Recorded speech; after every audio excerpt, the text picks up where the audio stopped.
Alrighty guys, welcome back. This is a video that I have actually kind of wanted to make for a little while now. It's my everyday carry. I'm kind of a mild fan of the everyday carry thing. I am not like a prepper or, like a zombie prepper, extremist or anything of that nature. And being a mechanic, I have kind of a very simple everyday carry because I have a full toolbox at work, as well as many tools at home, and I carry things in my car, so I actually don't carry very much on me compared to most of the everyday carries that you see out there. So I kind of just wanted to go over. It's a very simple setup. Ain't gonna take too long. I will provide links to everything that I have here down in the description in the event that you do want to go find it or get it yourself, or at least everything that I can find anyway. Some of this, one or two of these may be a little hard to find, but so yeah. So without further ado, this is my everyday carry. So first and foremost, probably the most important part of my everyday carry, especially with Android Pay picking up and things like that, would be my Pixel XL. I've had this since about November, I think. I got it, I was one of the first batches of orders that got it. I carry it in a red Cruiser Light, I think it's called the A2 case. I'll have a link down in the description. They're relatively cheap. I've reviewed these cases before. I'll leave a link to the video if you want to go check that out in the little information tab if I can figure out how to do that. But love the case, absolutely love the phone. Very smooth, fluid. I may do like a long-term review on this at some point after a few more months. But yeah, that's the main piece. The next piece is, pretty standard, my wallet. It's a Legends of Zelda wallet. It's pretty simple. It's got an interior pocket. It's got an ID pocket on the back. It's got 1, 2, 3 slots in the front for credit cards. It's got the Legends of Zelda Triforce. I believe that is the Skyward Sword logo. Got this for my birthday about a year ago. It's simple, it's proven pretty durable. I carry this all day, every day in my pocket, and has worked very well. My keys. The carabiner itself, if that's what you want to call it, is actually not like your standard, keychain carabiner. This is actually like one of the, I think like $2.50 like actual heavy duty like chain link carabiner hooks that you would find in the hardware department at Walmart. I think it's rated for like 150 pounds. It is extreme overkill for a keychain holder. But the reason I went with this is because I had had several of the keychain style carabiners where I hang my keys on my belt loop, and all of the springs would go bad, or they would get worn out on the hinge and they would misalign. I have had this exact carabiner hook for at least 10 years now, and it works every bit as well now as I did when I bought it. It's worth the $2 or so to just buy one of these. If you have really small belt loops, it is a little sharp on the corners right here. It's not something that's ever given me a ton of trouble, but side note, and they don't really even wear. Like this one still looks pretty decent, pretty presentable considering the age. And with that, I have kind of made my own modular key system, I suppose. These keys are the ones that stay on the keychain at all times.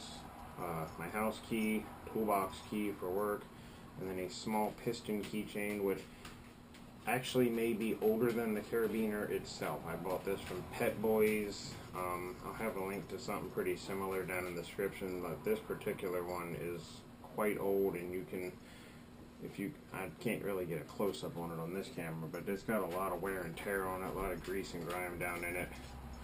And then my car keys, I change out on and off the key ring depending on which car I'm driving.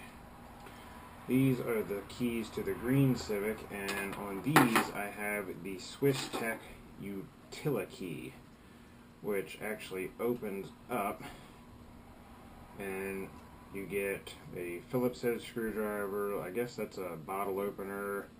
A little serrated blade, straight blade. It's just a bunch of little. Oh, and there's a flat blade on this end. Bunch of little functionality. I like it.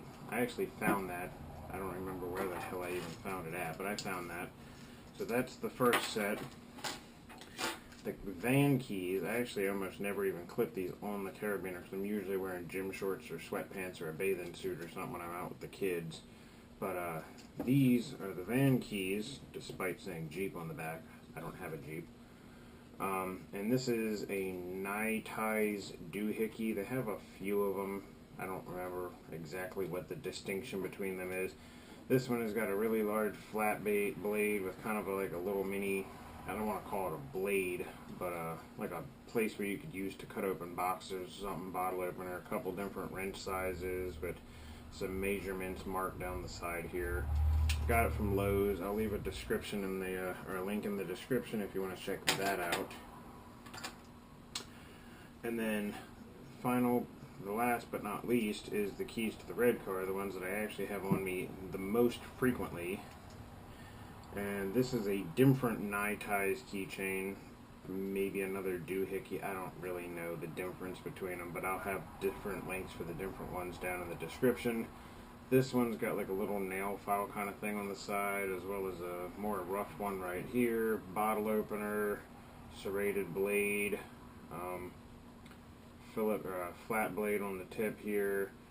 This one works really well for cutting open boxes. Out of the three, this is actually my favorite to use. It's just a plain and simple box opener. So yeah, those are the keys. So this is the modular key setup. And then next is, I actually have 2 pens here, but I do not traditionally carry 2 pens. This is my preferred pen, but at the moment this is out of ink and I have yet to replace it or buy a refill for it. This is the Uniball Signo Impact 207. The Impact is a pretty important distinction as far as the 207 series go, because the Impact one is a bit thicker and I like a slightly thicker pen. I believe it probably uses the same refills as the rest of the 207 series, but the Impact part of it is it kind of makes it a little hard to find too, because you can find the regular 207s everywhere. The Impact 207s, the only place I have seen them locally is Office Depot, so I need to go pick up a couple of these as well as some refills. The one that I'm currently using, probably my second favorite pen next to the Impact 207, is the Pilot B2P 07 in black. It's the standard one without the grip. They're pretty good pens. I like them. They're pretty cheap. These are pretty easy to find. I got this one from the grocery store down the street. Pretty well known. Most everybody's seen these at one point or another, but I like them. So this is my second favorite, and like I said, they're the easier of the two to find, so that's why I'm using that at the moment, because I write a lot at work. So I need a pen, but since I'm in and out of cars all day long, it's a pretty good chance that I could potentially lose one of these at some point, so that's why I don't opt to buy one of those really expensive $50 machined pens you see in a lot of everyday carries, because if I lose one of these, I'm out $5 or less. If I lose a really expensive machine pen, then I'm out quite a bit of money. So this is why I go with these. So that actually wraps up my standard everyday carry. This is what's in my pockets all day, every day. You know, the keys, the phone, you know, and then, so yeah, that would pretty much be what I would have with me, as well as, you know, depending on the pen and the keys, anything like that. So that pretty well wraps that up. You'll notice I don't carry a pocket knife on me, because between all of the different utility keychains and things of that nature, I got box opening pretty well covered there. I have a pocket knife in all of my vehicles, you know, if I need it there. And I work at a shop where I have box cutters and screwdrivers, and, you know, we have an unlimited supply of razor blades. There's really just not a feasible need for me to carry around a blade with me all the time, because, like I said, the most I ever end up needing it for on my day-to-day is opening a box, and something like that works just fine for cutting open tape. So, I think that pretty well does it for this video. Like I said, like, subscribe, turn on the notifications so you get the videos. Feel free to hit me up on social media. I don't get a lot of interaction there, but I spend a pretty good bit of time on Instagram and Snapchat. I've been trying to post more like Snapchat stories or Instagram stories or whatever, so feel free to go over there, follow me there, watch, you know, what I do there. I post a bit more frequently there than I do here, obviously. So, but yeah, I think that pretty well concludes, and I'll see you guys in the next one.